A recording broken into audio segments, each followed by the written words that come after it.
Salam tout le monde, bonne année à tous, je vous souhaite de réussir dans tout ce que vous entreprendrez, je vous souhaite pour ceux qui sont toujours en études de mener à bien vos projets, et je vous souhaite de trouver la personne qu'il vous faut et pas la personne que vous voulez. Je vous souhaite de vous impliquer et de vous intéresser un peu plus à votre pays d'origine. Alors je sais que certains ne sont pas éthiopiens mais me suivent, et à cela, je vous salue toujours et bonne année encore. Nous sommes enfin en 2025, j'attendais que l'année soit réellement terminée pour pouvoir vous livrer mon résumé de l'année en Éthiopie.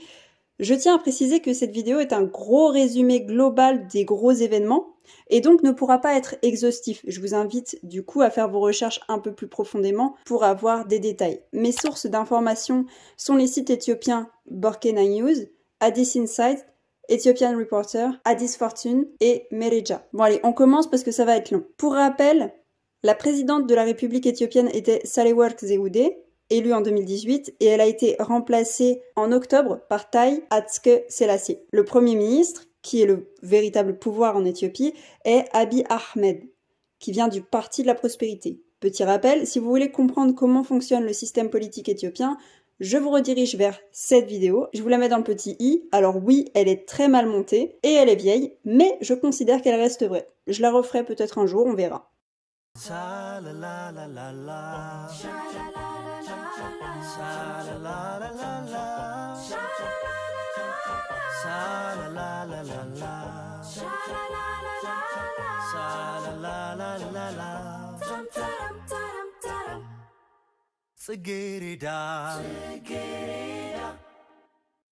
Commençons par la situation à l'international. Le 1er janvier 2024, l'Éthiopie rejoignait officiellement les BRICS après l'annonce en 2023. Alors, que sont les BRICS? C'est un groupe de 5 économies émergentes, à savoir le Brésil, la Russie, l'Inde, la Chine et l'Afrique du Sud. Ce groupe a été formé en 2009 pour renforcer la coopération économique, politique et sociale entre ces pays, qui représentent une part importante de la population mondiale et de l'économie globale. En effet, le Brésil, par exemple, est une grande puissance en Amérique du Sud qui est riche en ressources naturelles et exportateur majeur de produits agricoles. La Russie a des réserves importantes de gaz naturel et de pétrole, et l'Inde, par exemple, commence à avoir une place très importante dans le secteur de la technologie. L'idée est de mettre en avant un système financier et économique mondial beaucoup plus équilibré et de réduire la dépendance vis-à-vis des institutions occidentales comme le FMI et la Banque mondiale, et ainsi encourager le commerce, l'investissement et le développement mutuel entre les membres. Ils ont créé la nouvelle banque de développement, la NDB, en 2014 pour financer des projets, et ils cherchent d'ailleurs à avoir une voix beaucoup plus importante sur la scène internationale, notamment au sein des Nations Unies. De plus, ils mettent en avant les échanges entre ces membres en utilisant leur monnaie nationale pour réduire leur dépendance au dollar américain. Vous comprendrez donc que plusieurs pays souhaitent intégrer cette organisation, et il y a eu plusieurs candidatures, dont celle de l'Éthiopie. Alors, on pourrait se demander pourquoi et comment le pays, qui est pourtant dans une situation économique difficile en ce moment, on y reviendra plus tard, est aux côtés de la Chine et de la Russie. Alors déjà, il faut comprendre que l'Éthiopie est un acteur clé en Afrique de l'Est. Tout d'abord par sa population, qui est quand même actuellement de 126 millions selon l'Organisation mondiale de la santé. C'est le pays le plus peuplé de la région. Ensuite, l'Éthiopie entretient des relations importantes avec les BRICS, notamment avec la Chine, qui est son premier partenaire commercial, et qu'il se rapproche actuellement de l'Inde et de la Russie depuis 2023, surtout que Poutine lui-même a salué la candidature de l'Éthiopie. Enfin, il faut savoir que l'Éthiopie mise sur son énergie et les véhicules électriques pour son avenir.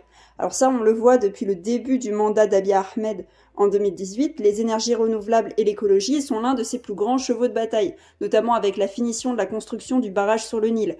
Or, en janvier 2024, il a été annoncé qu'une possible interdiction d'importer des véhicules non électriques pourrait voir le jour. L'adhésion aux BRICS facilite donc la coopération pour atteindre ces objectifs. En ce qui concerne les relations internationales, on pourrait également souligner un gros événement qu'il y a eu cette année, à savoir les accords avec le Somaliland. Alors, concentrez-vous parce qu'on va parler de la question du Somaliland. Si vous regardez la carte de la Corne de l'Afrique, vous voyez bien que l'Éthiopie n'a pas d'accès à la mer Rouge. Et ça, c'est un problème en ce qui concerne les échanges commerciaux avec les autres pays. L'Éthiopie est en tension politique avec la Somalie depuis les années 70, avec la guerre de l'Ogaden, qui est d'ailleurs devenue la région Somalie du territoire éthiopien.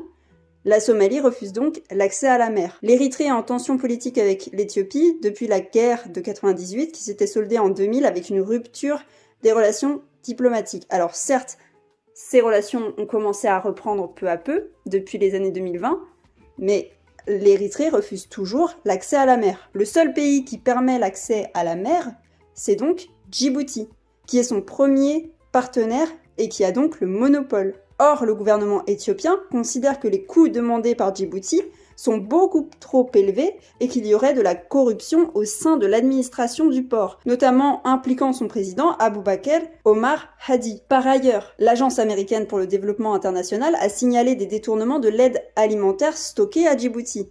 Un tribunal américain a permis à l'entreprise DP World de rechercher des biens appartenant au gouvernement de Djibouti après un conflit de 485 millions de dollars. Cette enquête a démontré que 338 organisations étaient liées à l'État de Djibouti et elles pourraient être utilisées pour cacher des richesses de manière secrète grâce à des entreprises fictives. Et ça, ce gros scandale de corruption dévoilé en 2023 a motivé le gouvernement éthiopien à trouver d'autres partenaires commerciaux, ce qui nous amène au début de l'année 2024 au Somaliland. Alors, pour ceux qui ne savent pas, le Somaliland est une région de la Somalie qui abrite environ 6 millions de personnes en 2024. La plus grande ville de la région est Hargeisa. Les Somalilandais sont en écrasante majorité musulmans, mais ils parlent le somali, l'arabe et l'anglais, l'ancienne langue coloniale. Ils possèdent le port de Berbera et vivent en majorité du commerce de bétail et du tchad, une plante locale utilisée de façon récréative.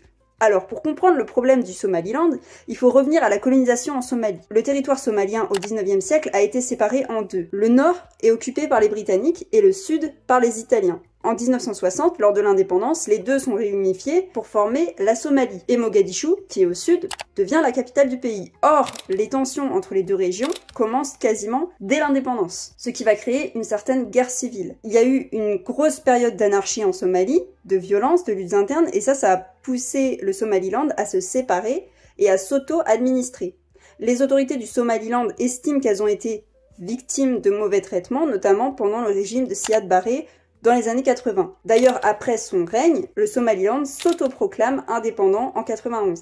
Alors, il faut bien comprendre que la communauté internationale ne reconnaît pas le Somaliland comme un pays à part entière. Contrairement au reste du territoire somalien, qui a souvent été marqué par le chaos et l'instabilité, le Somaliland réussit à maintenir une certaine stabilité et une gouvernance relativement pacifique depuis 91. Ils ont mis en place des institutions politiques, des élections démocratiques et une économie fonctionnelle, avec le shilling somalilandais. Bien que le Somaliland soit une région relativement stable et prospère, il n'a pas été reconnu à l'international, comme je vous l'ai dit. La Somalie et d'autres pays, y compris les Nations Unies, continuent de considérer que le Somaliland est une partie intégrante de la Somalie.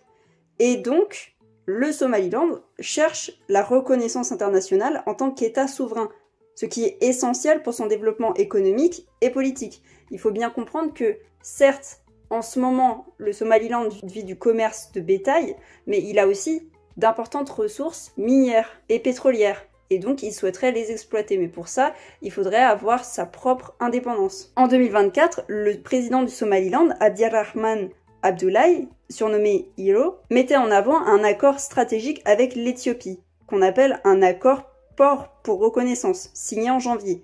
Et cet accord-là, il permettait à l'Éthiopie d'utiliser le port de Berbera, donc ce qui va l'aider pour ses exportations et ses exportations, en échange de quoi elle s'engage à évaluer la demande de reconnaissance officielle du Somaliland. Et bien que l'Éthiopie n'ait pas encore reconnu officiellement le Somaliland sur la scène internationale, les autorités de Hargeisa espèrent que ça va bientôt se concrétiser. On estime que ça pourrait générer environ 3,4 milliards de dollars de revenus. Or, rappelez-vous, la Somalie et l'Éthiopie sont en tension depuis la fin de la guerre de l'Ogaden en 78. Donc cet accord a provoqué la colère de la Somalie et a mis en crise les relations entre l'Éthiopie et la Somalie. Si l'Éthiopie reconnaît le Somaliland, ça va ouvrir la voie à une reconnaissance internationale beaucoup plus large. Et finalement, beaucoup d'autres pays pourrait avoir l'idée de reconnaître le Somaliland, et si la Somalie perd une partie de son territoire, c'est l'économie, la politique et la société qui sera impactée. Et c'est à ce moment-là que l'Égypte, qui est toujours en tension avec l'Éthiopie depuis le barrage sur le Nil, décide d'envoyer des soutiens militaires à la Somalie, tout autour des frontières éthiopiennes. Voilà les deux gros événements à retenir dans le premier trimestre de l'année 2024 à l'international. Maintenant, en ce qui concerne l'intérieur du pays. Dans le premier semestre de l'année, l'Éthiopie fait face à une série d'urgences sanitaires majeures. Selon un rapport récent du Bureau des Nations Unies pour la coordination des affaires humanitaires, le pays lutte contre des épidémies de choléra, de rougeole, de paludisme, et chacune représentant une menace importante pour la santé publique. L'épidémie de choléra a commencé en 2022 et c'est la plus longue de l'histoire du pays. On note notamment une hausse assez importante dans les régions de l'Afar, donc dans le nord du pays, et de l'Oromia, ce qui va marquer une troisième vague de l'épidémie. Quant au cas de rougeole, ça va augmenter également en raison de faibles taux de vaccination et aussi de manque de sensibilisation des soignants. Un rapport d'Addis Standard a révélé environ 15 décès dus à la rougeole dans la zone Amara, exacerbée par une sécheresse. Ça, on va en reparler. Le paludisme, quant à lui, va atteindre un niveau record avec des perturbations dans les cycles de reproduction des moustiques dues à la sécheresse et aux inondations. Le rapport de l'OCHA indique un nombre élevé de cas dans les régions d'Amara et d'Oromia, où au moins 11 personnes, dont des enfants, sont mortes récemment. Plus de 57 000 cas de paludisme ont été identifiés en une semaine dans la région Oromia. Et plus de 1,2 million de personnes ont contracté la maladie dans la région Amara les 11 derniers mois. Et ça continue d'augmenter. Alors ce qu'il faut bien comprendre, c'est que d'accord, il y a ces fameuses épidémies, mais il y a aussi une vague de grève du personnel médical, depuis les infirmières jusqu'aux médecins, à cause de salaires impayés. Et ça va rendre difficiles les conditions de santé, mais aussi d'enrayement de la maladie. On peut rajouter à ça le fait que l'Éthiopie est aussi la cible du trafic de faux médicaments ou de médicaments de contrefaçon, un trafic qui est dénoncé par l'OMS. Chaque année, le pays perd près d'un demi-million de personnes à cause de ces contrefaçons. Or, l'autorité éthiopienne des médicaments, qu'on appelle EFDA, a signalé une tendance inquiétante concernant l'entrée de médicaments non autorisés dans le pays. Le gouvernement estime que la proportion des médicaments non conformes est à environ 7,8% de tous les médicaments. Et ces médicaments manquent d'enregistrement, d'approbation du pays d'origine et d'informations sur leurs fabricants. Et on ne parle pas de médicaments génériques, on parle de personnes qui prennent des traitements contre le cancer. Le FDA renforce les contrôles au point d'entrée et de sortie du pays et met en place des protocoles extrêmement rigoureux. Et ces contrôles incluent des vérifications approfondies, l'enregistrement des médicaments, des tests, des inspections physiques des produits importés, mais la pénurie de médicaments qui sont légaux va pousser certaines pharmacies et producteurs à recourir à des alternatives de contrebande, ce qui va exposer les patients à des risques de complications liés à l'utilisation de médicaments de qualité inférieure. C'est vous dire le cercle vicieux. Il n'y a pas de médicaments légaux, donc les pharmacies achètent des contrefaçons qui elles-mêmes vont rendre malades les gens qui étaient déjà malades de base. Un cercle vicieux. Un autre facteur aggravant est la pénurie de devises étrangères. Et ça limite la capacité des importateurs à se procurer des médicaments essentiels, ce qui va conduire à des pénuries. Et l'Éthiopie dépend des importations pour répondre à 85% des besoins de médicaments, avec une production nationale qui ne couvre que 15% de la demande. On est face à un vrai cercle vicieux au niveau de la santé. Je ne compte même pas l'exode médical qui se passe en ce moment. Il y a énormément d'étudiants en médecine qui décident de partir à l'étranger parce qu'ils seront mieux payés à l'étranger. Et on ne peut pas leur en vouloir puisqu'on parle quand même d'une situation économique extrêmement difficile. Je vous en parlerai tout à l'heure. On va parler un peu d'écologie. La région du Tigré, au nord de l'Éthiopie, traverse une crise humanitaire extrêmement alarmante. Getachew Reda, le président de l'administration intérimaire du Tigré, a lancé un appel au gouvernement fédéral et à la communauté internationale pour qu'ils agissent face à une sécheresse catastrophique. Il parle de la pire sécheresse depuis 1985, ce qui va menacer la région de famine et de mort massive. Et la situation est aggravée par les séquelles du récent conflit armé qui a ravagé le Tigré. L'économie locale est en ruine, les infrastructures de santé détruites, des millions de personnes ont été déplacées, à la fois dans d'autres régions mais aussi dans des pays voisins comme le Soudan. Les facteurs combinés plongent la population dans une précarité extrême. En décembre 2023, la Croix-Rouge éthiopienne avait elle-même déclaré qu'il lui serait impossible de répondre efficacement aux besoins de sa population. Donc, Getachew appelle dans ses déclarations à une responsabilité morale et légale de la part des autorités et des acteurs internationaux. Or, le gouvernement fédéral a minimisé ces informations. Il déclare que les propos de l'administration du Tigré exagèrent la gravité de la situation. Selon le ministre de la Communication, Legesse Tulu, bien que la sécheresse touche 4 zones du Tigré, elle n'atteint pas l'ampleur de 85. Et le gouvernement affirme donner une aide alimentaire suffisante dans la région. Alors, on peut se rappeler que durant l'année 2023, les autorités du Tigré avaient reçu un budget d'1 milliard de birrs pour reconstruire la région, en plus des donations de charité pour lutter contre la famine. C'est encore une fois une preuve des grosses divergences et des tensions qui existent entre l'administration du Tigré et le gouvernement fédéral, tandis que les habitants continuent de faire face à une crise sans précédent. On assiste d'ailleurs à de véritables vagues d'émigration de la jeunesse du Tigré qui partent en Europe et en Occident. Et malheureusement, beaucoup de ces jeunes se retrouvent piégés et trafiqués dans des pays comme la Libye, qui contient de nombreux marchés aux esclaves, malgré le fait que ces marchés sont interdits par la loi.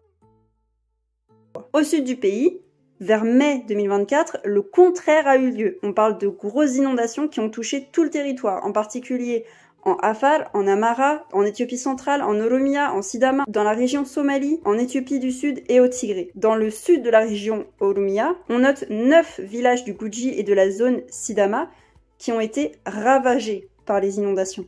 Dans la seule région du West Guji, il y a environ 120 000 personnes qui ont été touchées, 102 qui ont été déplacées, 5 personnes qui sont mortes. En tout, plus de 590 000 personnes seraient affectées et quelques 95 déplacées, d'après les rapports préliminaires.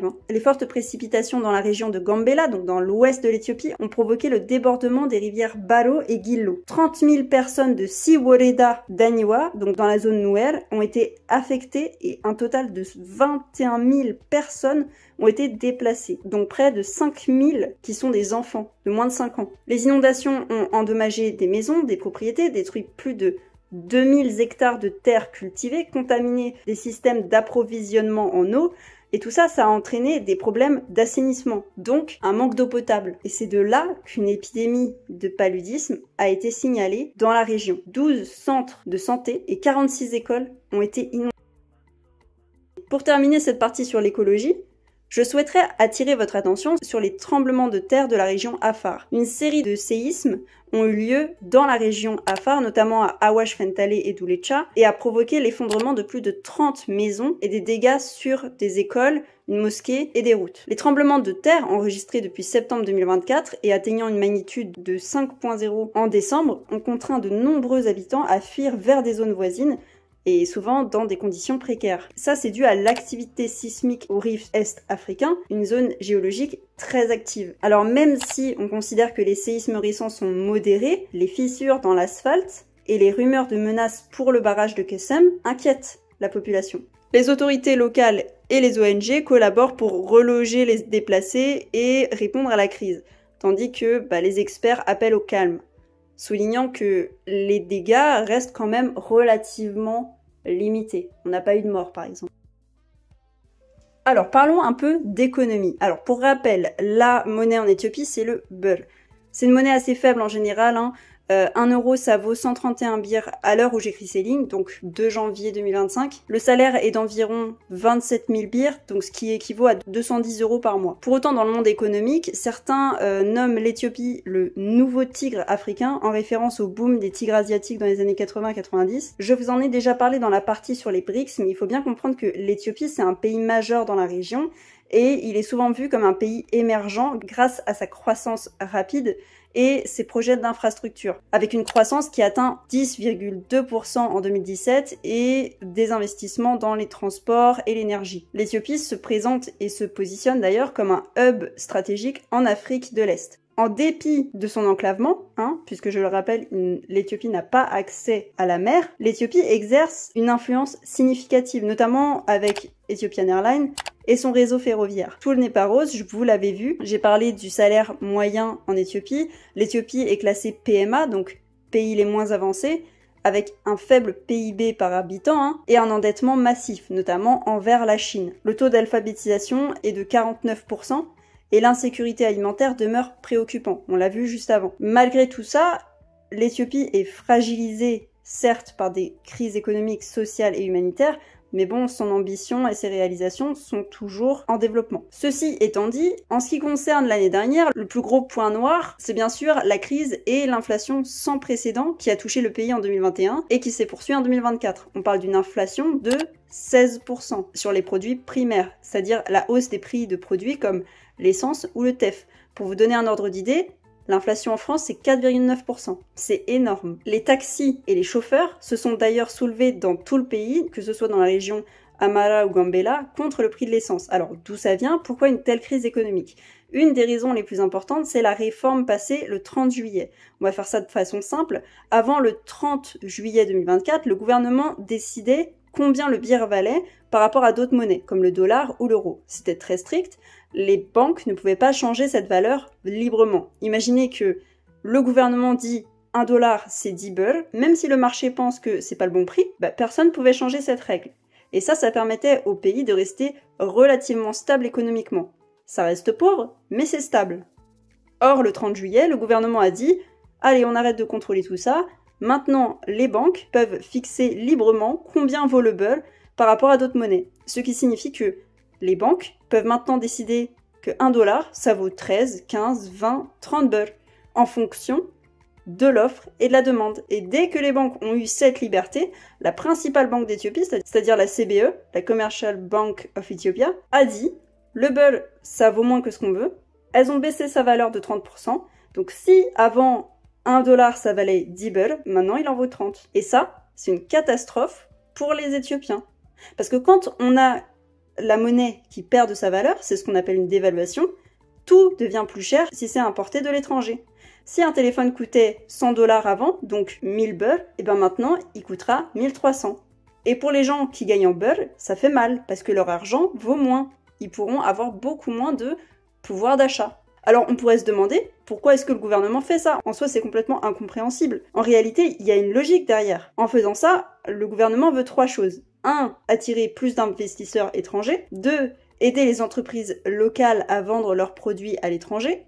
Et 3. Rendre l'économie plus compétitive sur le marché mondial. En résumé de tout ça, le birr, la monnaie éthiopienne, était très contrôlée par le gouvernement. Maintenant, les banques peuvent fixer sa valeur librement. La valeur du birr a baissé, ce qui rend les produits importés plus chers pour les Éthiopiens. Mais sur le long terme, ça pourrait aider l'économie. Alors une chose à souligner, c'est que le taux d'inflation a énormément baissé. En 2021, le taux d'inflation était de 21% pendant la guerre, et en 2024, il est redescendu à 16%.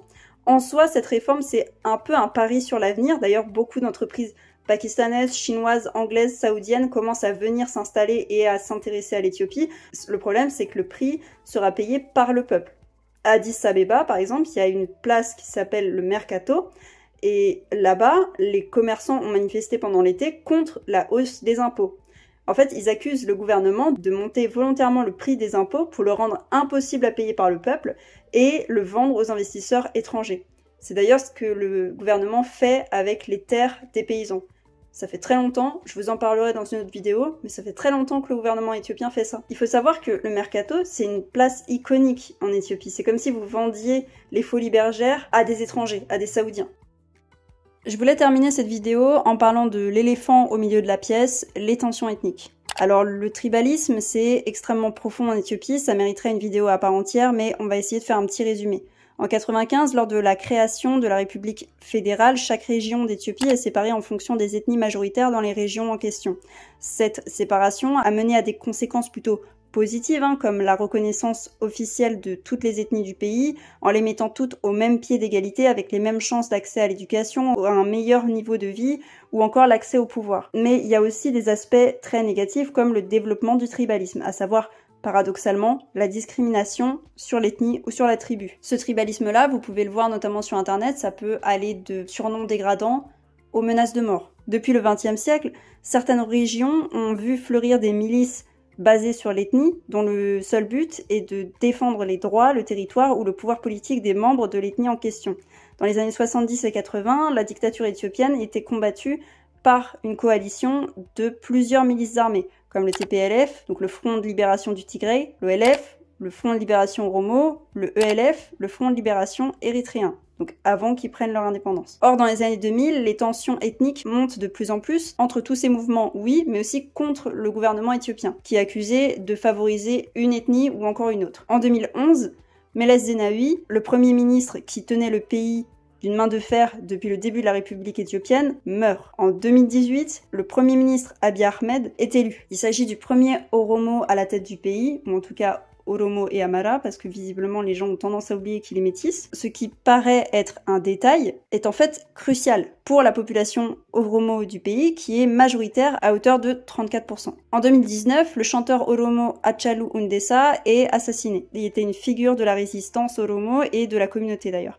Et la question de l'ethnie est d'ailleurs au centre des préoccupations du pays à ce moment-là, tant et si bien que tout l'internet éthiopien est en feu, entre les drapeaux indépendantistes, les dizaines d'articles, de pages, de groupes dédiés à l'organisation de manifestations ou d'incitation à la haine ethnique. Pour le faire très clair, quasiment toutes les ethnies, ou en tout cas toutes les milices et les partis séparatistes, commencent à avoir le vent en poupe. Tout le monde veut être séparé de l'Éthiopie. La jeunesse éthiopienne veut de plus en plus se reconnaître en son ethnie et moins en sa nationalité. Et ça va mener de 2020 à 2022 à la guerre dans le Tigray. La région du Tigray est ravagée. En effet, le TPLF souhaite l'indépendance de la région, ce que le gouvernement fédéral refuse.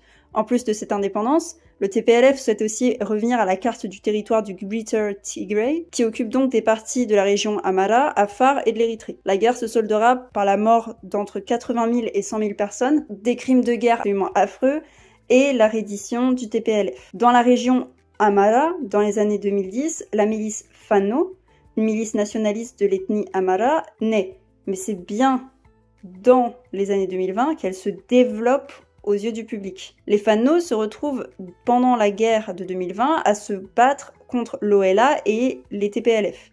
À la fin de la guerre au Tigray, donc en 2021-2022, le gouvernement fait passer une loi contre la prolifération des armes et donc veut démilitariser les milices et lutter contre les groupes séparatistes, justement.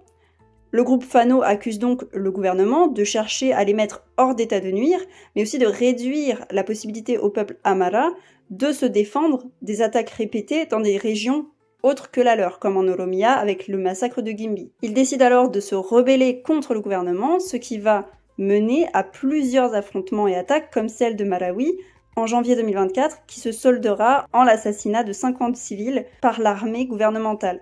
L'OLA, donc l'armée de libération Oromo, était elle aussi en tension contre le gouvernement dans la région Oromia, mais conclut finalement un accord de paix en 2024. 6 mois plus tard, les tensions sont toujours présentes, mais on ne décompte pas d'autres affrontements entre le gouvernement et l'OLA. On en est à peu près là, au niveau des tensions ethniques. Donc, pour résumer, il y a toujours des grosses tensions, mais peut-être qu'avec du temps, on arrivera sur des accords de paix entre les Fano et le gouvernement éthiopien, sachant qu'ils sont en pourparlers depuis à peu près 6 mois, comme l'OLA. Alors, pause. Depuis le début de cette section, j'énumère globalement les actions des milices. Alors, je mets un point d'honneur à bien appuyer sur le fait que ce sont les actions des milices armées, qu'elles suivent des idées tribalistes et donc extrêmement discriminatoires, que ce soit d'un côté comme de l'autre. J'ai déjà vu des membres de la diaspora, parfois même des adoptés comme moi, se réjouir de l'assassinat ou du viol des femmes de certaines ethnies. Alors, je tiens à le préciser pour ceux qui dorment dans le fond, votre ethnie, c'est pas un maillot de foot. Mais avant de vous insurger et de soutenir un de ces mouvements et de venir m'insulter en commentaire, rappelez-vous que ce sont bien les civils qui payent. Ce sont les civils de toutes les ethnies qui sont assassinés, torturés, violés, massacrés par ces milices, que ce soit des Oromo, des Amara, des Tigaraou, tout le monde. Depuis le début de la guerre et encore avant, j'ai vu des dizaines de photos, de vidéos, d'assassinats, de charniers de personnes qui n'avaient pour seul crime que d'être d'une certaine ethnie. Certains de ces morts ne savaient même pas ce qu'ils étaient, parce que je vous le rappelle, même si ces mouvements d'extrême droite, parce que c'est de l'extrême droite, à partir d'un moment, il faut dire les termes, essaient de vous mentir là-dessus. Ils essaient de vous mentir là-dessus. L'Éthiopie, c'est une nation qui se mixe énormément. Il n'est pas rare d'entendre un Éthiopien qui est à la fois Oromo, Amara, Gurage, Tegaru, etc. Parce que les gens migrent, changent et se marient. Alors oui, les drapeaux indépendantistes sont esthétiques, mais rappelez-vous que Ceux qui payent les conséquences de vos comptes militants, ce sont ceux du pays, c'est pas vous. On n'est pas dans League of Legends là. Donc pesez vos mots sur internet à un moment donné. Je vais terminer ma vidéo sur ce point, j'espère qu'un jour j'aurai la possibilité de faire une vidéo qui vous résume pleinement l'entièreté de ces conflits. J'espère que le pays ira mieux, j'espère que la population surtout ira mieux. Prenez soin de vous, bonne année encore, salam.